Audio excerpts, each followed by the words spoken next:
Hi పిల్లలు, welcome to పుస్తక జ్ఞానం. ఇవాళ మనము 5వ తరగతి గణిత పాఠ్యపుస్తకంలోని మల్టిపుల్స్ అండ్ ఫ్యాక్టర్స్ గుణిజాలు మరియు కారణాంకాలు పాఠ్యాంశంలో 2వ భాగం నేర్చుకుందాము. ఇంతకుముందు భాగం వీడియో చూడకపోతే ఇక్కడ ఐకార్డ్లో ఆ వీడియో ఇస్తాను, చూడండి. ఇవాళ మనము డివిజిబిలిటీ రూల్స్ ఫర్ 3, 4, 6, 8 అండ్ 9 3, 4, 6, 8 మరియు 9లకు భాజనీయత సూత్రాలు నేర్చుకుందాం. డివిజిబిలిటీ రూల్ ఆఫ్ 3, 3 భాజనీయత సూత్రం. ఇక్కడ చూడండి, ఒక టేబుల్ ఇచ్చారు కదా. ఈ టేబుల్లో మల్టిపుల్స్ ఆఫ్ 3, 3 యొక్క గుణిజాలు ఇచ్చారు చూడండి. 3 1 3, 3 2 6, 3 4 12, 3 5 15, 3 13 39, 3 49 147, 3 114 342. ఈ విధంగా గుణిజాలు ఇచ్చారు కదా. 3తో ఏదైనా సంఖ్యలు హెచ్చించినప్పుడు వచ్చిన లబ్ధాలు కొన్ని ఇచ్చారు కదా, గుణిజాలు. Sum of the digits of the multiple అనేది సెకండ్ కాలంలో ఇచ్చారు, అంటే గుణిజాల్లోని అంకెల మొత్తం. ఇప్పుడు మొదటిది చూడండి, మొదటి గుణిజం 3, దాంట్లో ఉన్నది ఒకే అంకె కాబట్టి దాని మొత్తం 3 ఉంటుంది. రెండవది 6, దాని తర్వాత 6 ఒక్క అంకె ఉంది కాబట్టి. తర్వాత మూడవది చూడండి 1 2, 1 + 2 కలిపితే 3, అంకెల మొత్తం ఎంత? 3. మళ్ళీ 1 5, అంకెల మొత్తం కలిపితే 1 5 కలిపితే 6, 3 9, 3 9 కలిపితే 12, మళ్ళీ 1 2ను కూడా కలిపితే 3, 1 4 7 కలిపితే 12, మళ్ళీ 1 2 కలిపితే 3, 3 4 2 కలిపితే 9. అంటే మనకి ప్రతి చోట చూడండి 3 6 3 6 3 3 9 3 6 9 ఇవే వచ్చాయి కదా.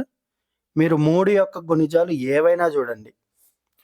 3 1 3, 3 2 6, 3 3 9, 3 4 12 కలిపితే 3, 3 5 15, 1 5 కలిపితే 6, 3 6 18, 1 8 కలిపితే 9, 3 6 9 వస్తుంది అంకెల మొత్తం.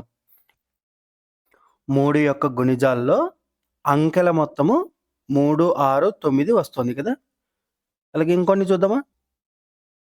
3 7 21, 2 1 కలిపితే 3, 3 9 27, 2 7 కలిపితే 9, 3 10 30, 3 0 కలిపితే 3 కదా. 3 6 9 మాత్రమే వస్తుంది అంకెల మొత్తం.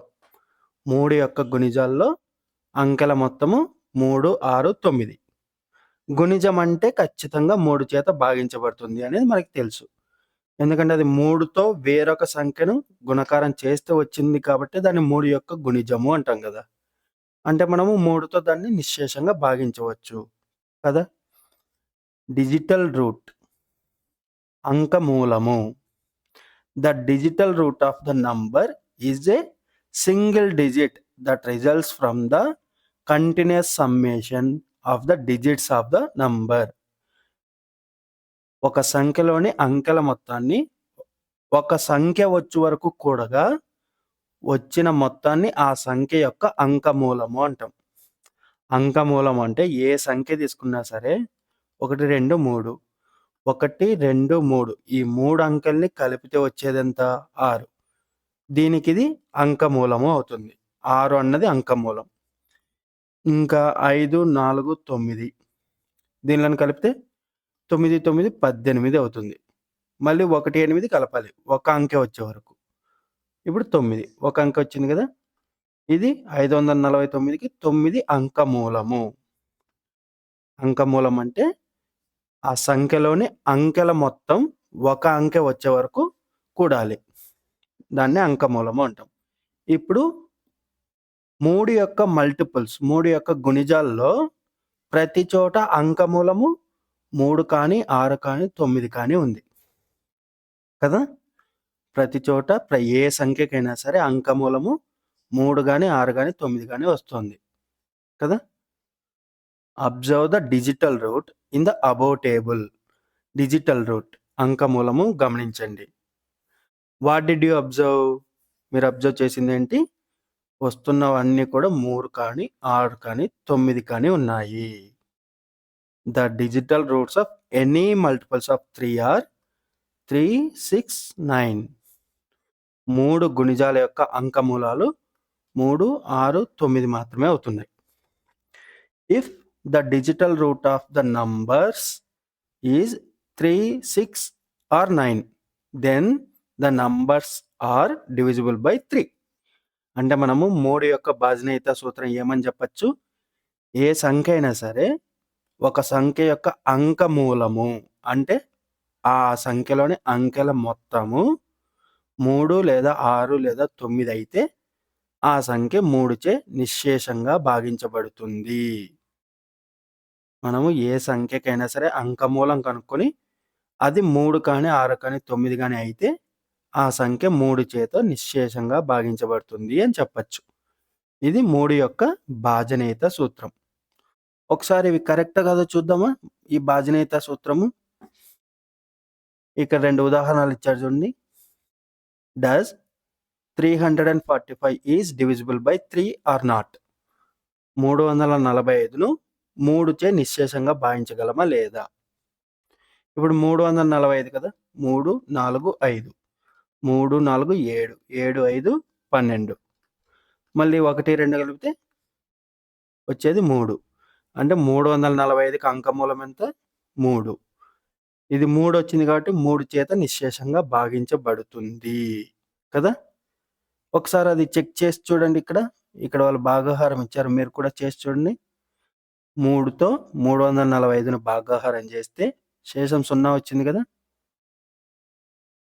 మీరు ఒకసారి చేసి చూడండి కరెక్టా కాదా? శేషం 0 రావాలి. అలాగే does 349 is divisible by 3 or not? 349 అను సంఖ్య 3చే భాగించబడుతుందా లేదా? సేమ్ దీనికి కూడా కదా! 349 యొక్క అంకమూలం ఎలా కనుక్కోవాలి? 3, 4, 7. 7, 9, 16. మళ్ళీ 16లో 1, 6 కలిపితే 7. మనకి 3 లేదా 6 లేదా 9 అయితే ఆ సంఖ్య 3చే నిశ్శేషంగా భాగించబడుతుంది అని చెప్తాం. కానీ ఇది వచ్చింది 7 కదా! అంటే 3చే నిశ్శేషంగా భాగించబడదు. కాబట్టి ఒకసారి చెక్ చేద్దామా? 3తో 349 భాగాహారం చేసినప్పుడు శేషం ఎంతొచ్చింది? 1. మీరు ఒకసారి చేసి చూడండి భాగాహారం. 1 వచ్చిందా మీకు కూడా? రైట్. ఇప్పుడు 9 యొక్క భాజనీయత సూత్రం. Divisibility rule of 9. 9 యొక్క భాజనీయత సూత్రం. Bindu and Ramu filled the following table. You have to observe it. Bindu మరియు రాములు ఈ కింది పట్టికను పూరించారు. అది నీవు గమనించు. ఇక్కడ కూడా ఇందాకట్లాగే 3కు మనం 3 యొక్క గుణిజాలు మల్టిపుల్స్ ఇక్కడ రాసాము. వాటికి some of the digits of the multiple. అంకెల మొత్తాన్ని రాసి వాటికి అంకమూలము డిజిటల్ రూట్ కనుక్కొని పక్కన రాసాం కదా! సేమ్ అలాగే 9కి కూడా 9 1 9, 9 2 18, 9 3 27 ఈ విధంగా 9 యొక్క గుణిజాలన్నీ రాశారు ఇక్కడ. ఏదో ఒక సంఖ్యతో 9ని గుణించినప్పుడు వచ్చిన లబ్ధాలు ఇక్కడ రాశారు కొన్ని. వాటిల్లో చూడండి సంఖ్యల మొత్తానికి డిజిటల్ రూట్ చేసినప్పుడు ఏమొచ్చింది? 9, 9, 9, 9, 9, 9 కదా! మీరు ఒకసారి చెక్ చేసి చూడండి. అన్నీ కరెక్ట్‌గానే వచ్చాయి కదా! అంకమూలాలన్నీ 9 వచ్చాయి కదా! ఇక్కడున్న సంఖ్యలకి అంకెలను కూడగా వచ్చినవి మాత్రం అన్నిటికి 9 వస్తుంది. అంటే 9 గుణిజాలన్నిటికి కూడా అంకమూలం 9 వస్తుంది. 9 గుణిజాలన్నీ 9 చేత నిశ్శేషంగా భాగించబడతాయి.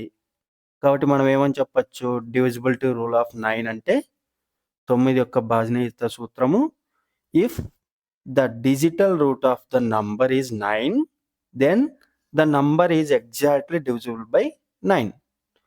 మనకి అంకమూలము 9 అయితే, ఒక సంఖ్య యొక్క అంకమూలం 9 అయితే, అది 9 చేత నిశ్శేషంగా భాగించబడుతుంది. ఇక్కడ 2 ఎగ్జాంపుల్స్ ఇచ్చారు గదా! ఆ 2 ఎగ్జాంపుల్స్ ఒకసారి మీరు చేసి చూడండి. చేసి తర్వాత ఇక్కడ చదవండి. సరేనా? మీరు ఫస్ట్ అంకమూలం కనుక్కొని, అది 9 అయితే, ఈ సంఖ్యకి అంకమూలం 9 అయితే, అది 9 చేత భాగించబడుతుంది. 9 కాదు అంటే 9 చేత భాగించబడదు అని చెప్తాం. అలాగే అది కరెక్టా కాదా అన్నది భాగాహారం చేసి కూడా చూడండి. ఆ తర్వాత ఇవి చెయ్యండి అని చెప్పి ఇక్కడ కొన్ని లెక్కలు ఇచ్చారు చూడండి. అవి చెయ్యండి. నెక్స్ట్ మనము డివిజిబిలిటీ రూల్ ఆఫ్ 4 4 యొక్క భాజనీయతా సూత్రం తెలుసుకుందాం. ఇక్కడ దానికంటే ముందు కొన్ని నంబర్స్ ఇచ్చాడు. వాటి కింద ఒక్కట్ల స్థానం, పదుల స్థానాలను అండర్‌లైన్ చేశాడు చూడండి. Observe the last 2 digits, ones, tens of the given number. ఇవ్వబడిన సంఖ్యల చివరి 2 స్థానాల్లోని అంకెలను పరిశీలించండి. అంటే ఒక్కట్ల స్థానము, పదుల స్థానాల్లోని అంకెలను పరిశీలించమన్నారు. మొదటి సంఖ్య 624. దాంట్లో ఒక్కట్ల స్థానం, పదుల స్థానం కలిపి 24. రెండవది 3232లో 32, 5840లో 40, 4556లో 56. ఇవి చివరి 2 స్థానాలు తీసుకుంటే. First there are 24, 32, 40 and 56 at the end of the numbers. అంటే ఈ సంఖ్యల చివర్లో ఉన్నవేంటి? 24, 32, 40 మరియు 56లుగా ఉన్నాయి కదా! ఒకసారి గమనించండి. 24, 32, 40, 56 మీకు 4 యొక్క గుణిజాలే కదా ఇవన్నీ. 4 6లు 24, 4 8లు 32, 4 10లు 40, 4 14లు 56 కదా! ఇవన్నీ కూడా 4 యొక్క గుణిజాలే కదా! అంటే ఇవన్నీ 24, 32, 40, 56 వీటన్నిటిని కూడా మనం 4తో భాగాహారం చేయొచ్చు. నిశ్శేషంగా భాగించవచ్చు. ఇవన్నీ 4 గుణిజాలు కాబట్టి అవన్నీ 4 చేత భాగించబడతాయి. కాబట్టి ఇక్కడ ఇప్పుడు మళ్ళీ ఇది చేయండి. డివైడ్ 3232, 5840, 4557/4. ఈ 3 సంఖ్యలను 4 చేత భాగించండి. వీడియో పాజ్ చేసి ఈ 3 సంఖ్యల్ని 4 చేత భాగించండి. వచ్చిన శేషాలు, భాగఫలాలు గమనించండి. సరేనా? చేశారు కదా! What is the reminder? What do you observe? వాటి శేషాలేంటి? నువ్వేం పరిశీలించావు? ఇప్పుడు 3232 మరియు 5840లను 4 చే భాగించినప్పుడు శేషం 0 వచ్చింది. అంటే నిశ్శేషంగా భాగించబడ్డాయి కదా! అలాగే 4557ను 4 చే భాగించగా నిశ్శేషంగా భాగించబడిందా? లేదు కదా! శేషం ఎంతొచ్చింది? 1 వచ్చుంటది కదా! అంటే ఇది నిశ్శేషంగా భాగించబడలేదు. అంటే ఇప్పుడు మనం 4 యొక్క భాజనీయతా సూత్రం ఏమని చెప్పొచ్చు? If the last 2 digits, ones and tens of a given number is exactly divisible by 4, the given number is also divisible by 4. ఒక అంకెలోని చివరి 2 స్థానాల్లోని అంకెలతో ఏర్పడు సంఖ్య 4 చే భాగించబడితే ఆ సంఖ్య 4 చే భాగించబడుతుంది. ఇప్పుడు ఏదో ఒక నంబర్ తీసుకుందాం. 1, 5, 7, 9 అనుకుందాము. ఇందులో చివరి 2 అంకెలు ఒకట్ల స్థానం, పదుల స్థానం. ఇప్పుడు 79 4 చేత భాగించబడుతుందా? భాగాహారం చేసి చూస్తారా? 79 4 చేత భాగించబడుతుందో లేదో? చూసారు కదా! 79 4 చేత నిశ్శేషంగా భాగించబడదు కదా! అంటే మనము చెప్పచ్చు 1579 4 చేత నిశ్శేషంగా భాగించలేము అని చెప్పచ్చు కదా డైరెక్ట్‌గా. అదే 4 యొక్క భాజనీయత సూత్రం. మనం ఒక్కట్ల స్థానం, పదుల స్థానంలోని అంకెల్ని 4 చేత భాగించి, అది 4 చేత నిశ్శేషంగా భాగించబడితే మొత్తం సంఖ్య 4 చేత భాగించబడుతుంది అని చెప్పచ్చు. అదే 4 యొక్క భాజనీయత సూత్రం. ఈ విధంగా మనం భాగాహారం మొత్తం సంఖ్యకి చేయకుండానే 4తో భాగించబడుతుందో లేదో చెప్పచ్చు. ఇక్కడ కొన్ని ప్రశ్నలిచ్చారు చూడండి. 4 యొక్క భాజనీయత సూత్రం ఉపయోగించి ఇక్కడున్న సంఖ్యల్లో ఏవి 4 చేత భాగించబడతాయి అన్న వాటికి 0 జుట్టండి. ఏవి భాగించబడవు అన్నవి కారణం ఎందుకో చెప్పండి. సరేనా? ఇది మీరు భాగాహారం చేయకూడదు. భాజనీయత సూత్రం ఉపయోగించి చెప్పాలి. కావాలంటే మీరు చెప్పింది కరెక్ట్ కదా సరిచూసుకోవడానికి భాగాహారం చేసుకొని చూడండి. ఇక్కడ రెండవ దాంట్లో right the missing number in the blank to make the number exactly divisible by 4. ఈ క్రింది సంఖ్యలు 4 చే భాగించబడాలి అంటే ఆ చివర డాష్ ఇచ్చారు కదా ఖాళీ, అక్కడ సరైన అంకెతో ఖాళీలను నింపండి. ఇక్కడ మనము ఇచ్చిన డాష్‌లలో ఏ అంకెలు నింపితే అది 4 చేత నిశ్శేషంగా భాగించబడుతుంది. మీకు అర్థమైంది కదా? ఒక ఎగ్జాంపుల్ నేను చెప్తా చూడండి. ఇప్పుడు 3230 అని చెప్పేసి చివరి ఒక్కట్ల స్థానం మాత్రం ఖాళీ ఇచ్చారు. 3230 చివరి స్థానం ఖాళీ ఉంది కదా! ఇప్పుడు మీకు తెలుసు కదా 4 యొక్క భాజనీయత సూత్రం ఏంటి? చివరి 2 అంకెలు 4 చేత భాగించబడితే అప్పుడు మొత్తం సంఖ్య 4 చేత భాగించబడుతుంది కదా! ఇప్పుడు చివరి 2 అంకెలు ఒకటి 3. ఇంకొకటి ఏముంటే మనకి అది 4 చేత భాగించబడుతుంది? ఏముండాలి? మీకు 4 యొక్క గుణిజాలు తెలుసు కదా! 4 యొక్క గుణిజాల్లో 4 8లు 32, 4 9లు 36 కదా! ఈ 2 అంకెల్లో మనకి ఇక్కడ 3 ఉంటుంది. ఇక్కడ 2 కానీ 6 కానీ. అంటే ఇక్కడ మనం 2 లేదా 6 పెట్టొచ్చు. 2 గాని 6 గాని ఉంటే మనకది 4 చేత నిశ్శేషంగా భాగించబడుతుంది. అలాగే మిగతా 4 అంకెలకు కూడా మీరు చేయండి. సరేనా? డివిజిబిలిటీ రూల్ ఆఫ్ 6 6 యొక్క భాజనీయత సూత్రము. Bindu explained the divisibility rule for 6 to Ramu like this.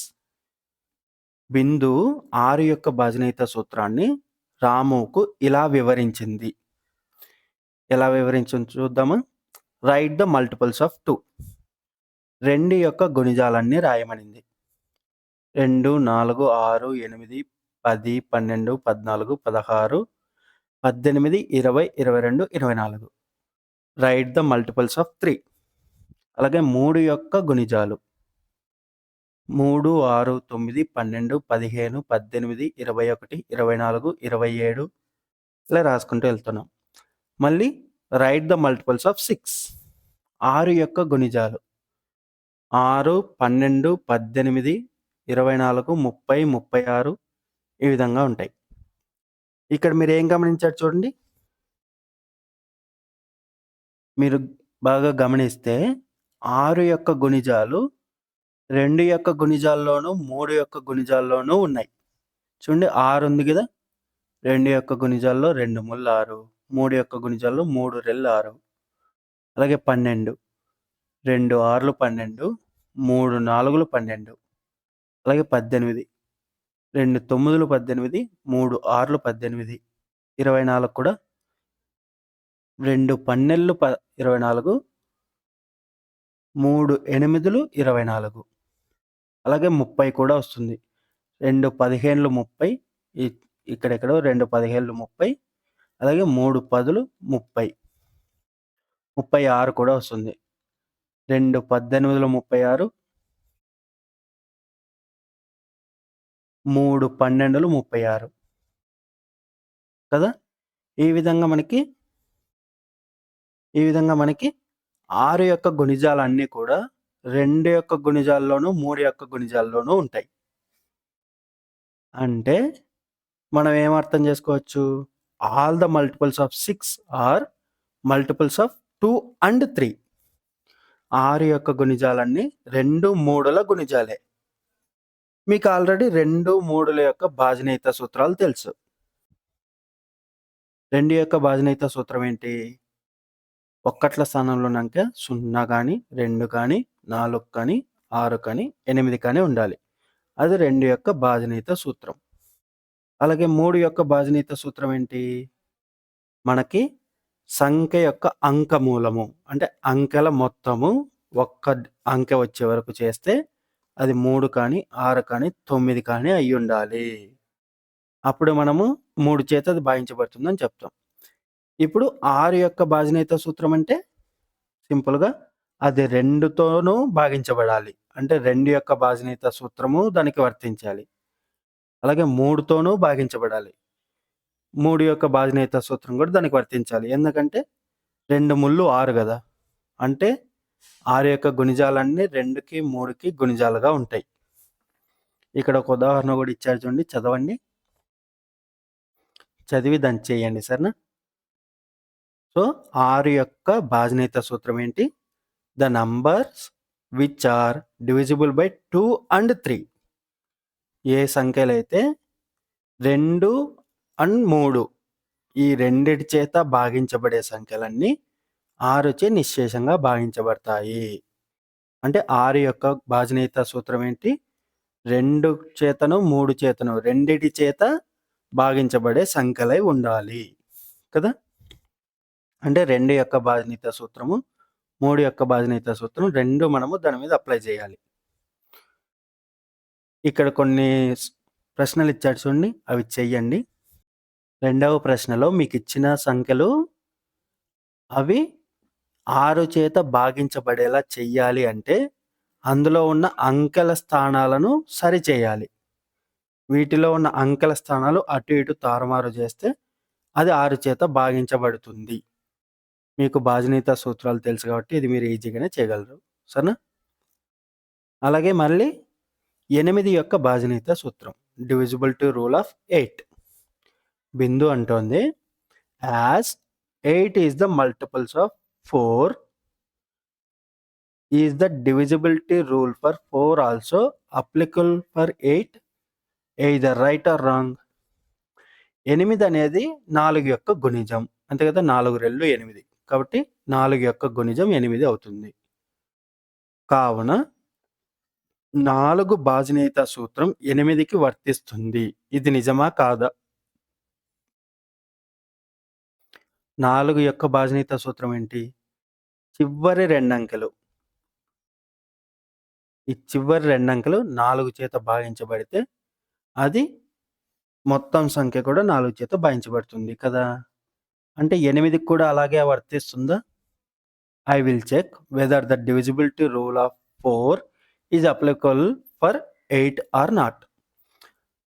ఇప్పుడు నేను 4 యొక్క డివిజిబిలిటీ రూల్ భాజనీయత సూత్రం 8కి వర్తిస్తుందో లేదో చూస్తా అని చెప్పి చూస్తోంది. ఇప్పుడు మల్టిపుల్స్ ఆఫ్ 4 ఏంటి? 4, 8, 12, 16, 20, 24, 28, 32. 4 యొక్క గుణిజాలు. అలాగే మల్టిపుల్స్ ఆఫ్ 8 యొక్క గుణిజాలు చూసుకుంటే 8, 16, 24, 32, 40. ఇక్కడ all multiples of 4 are not the multiples of 8. మనకి 4 యొక్క గుణిజాలన్నీ 8 గుణిజాలు కావు కదా! 4 యొక్క గుణిజాలు అన్నీ కూడా 8కి గుణిజాలు కావు. ఇప్పుడు 4, 12, 20 ఇవి 8 యొక్క గుణిజాలు కావు. కాబట్టి 4 యొక్క భాజనీయత సూత్రం 8కి వర్తించదు. కాబట్టి ఇప్పుడు మనం 8కి భాజనీయత సూత్రం దానికి సెపరేట్‌గా కనుక్కోవాలి. Divide the last 3 digits of 29,816 by 8. ఆ చివరి 3 అంకెలు మాత్రమే 8 చేత భాగించండి అంటున్నారు. అప్పుడు 8 చేత భాగిస్తే శేషం ఎంతొచ్చింది? 0. మీరు చేసారా? వచ్చిందా శేషం 0? కదా! అలాగే ఇప్పుడు మొత్తం సంఖ్యను కూడా 8 చేత భాగించండి. దానికి కూడా శేషం 0 వచ్చుంటది. కదా! ఏం గమనించాము? 2 సందర్భాల్లోనూ శేషం 0నే వచ్చింది. అంటే మనం 8 యొక్క బాజనీత సూత్రం ఏమని చెప్పొచ్చు? ఒక సంఖ్యలోని అంకెలలో చివరి 3 అంకెలు అంటే ఒక్కట్ల స్థానం, పదుల స్థానం, వందల స్థానం కూడా. ఈ చివరి 3 అంకెలు 8 చేత భాగించబడితే ఈ సంఖ్య మొత్తం కూడా 8 చేత భాగించబడుతుంది. 4 యొక్క బాజనీత సూత్రానికి దగ్గరగానే ఉంది గదా! 4కైతే చివరి 2 అంకెలు, 8కైతే చివరి 3 అంకెలు కదా! ఇక్కడ ఒక ఎగ్జాంపుల్ ఇచ్చాడు చూడండి. అది చదివి మీరు ఆ ప్రశ్నకి సమాధానం చూడండి. ఆ తర్వాత మీరు చేసిన సమాధానం ఇక్కడే ఉన్నది. సరిపోయిందా లేదా చెక్ చేసుకోండి. సరేనా? కాబట్టి 8 యొక్క బాజనీత సూత్రం ఏంటి? If the last 3 digits of a numbers are divisible by 8, then the entire number is divisible by 8. ఒక సంఖ్య నందలి చివరి 3 అంకెలలో ఏర్పడు సంఖ్య 8 చే భాగించబడితే ఆ సంఖ్య మొత్తం 8 చే భాగించబడుతుంది. అర్థమైంది కదా! 8 యొక్క బాజనీత సూత్రము 4 లాంటిదే. కాకపోతే ఇక్కడ మనం 3 అంకెలు తీసుకోవాలి 8కి. కదా! తర్వాత ఇక్కడ ఒక ప్రశ్నలో అభ్యాసం ఇచ్చాడు చూడండి. ఈ అభ్యాసాలు చేయండి.